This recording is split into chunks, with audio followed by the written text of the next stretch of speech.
Whatever way you dress it up, business success was always on the cards for Ronan O'Brien.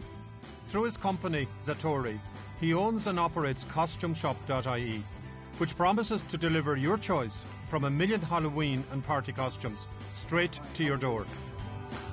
We're the biggest online fancy dress store in Ireland. What we do is we sell costumes for the Halloween and Christmas and hen parties and, St. Patrick's Day, all the different themes and times of year when you have costumes.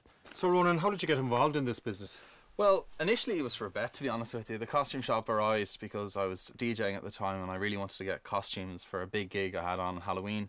And we looked around, we couldn't find the suitable stuff in the market and we didn't want to import it so we could claim our taxes, our VAT back.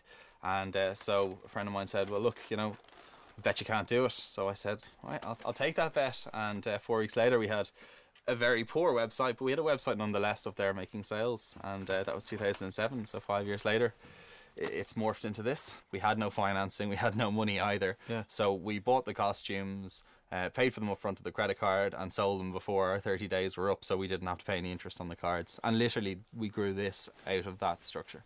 You can't disguise talent though, and Ronan has branched out and operates 8 other online websites, selling items as diverse as pet food and bikinis, all using his tried and trusted formula.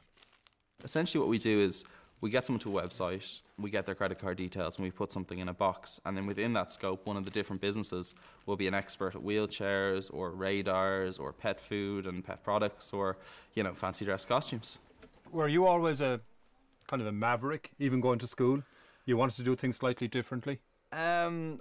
I think so. I was dyslexic in school, which meant I took a lot longer to put things onto paper, which meant I'd always be punished for bad spellings and, not getting work done in time. So I had to find kind of shortcuts and quick ways around it. In school, they often call that cheating or they call that, laziness. But in business, finding a better way of doing something, that's very advantageous. Well, Ronan, that was great meeting you. Pleasure to meet you and good to have you down here. And I'll see you soon again, please God. I look forward to talking to you. Port Leash. And thanks very much for coming and visiting. Off on the journey now. Take care. See you later.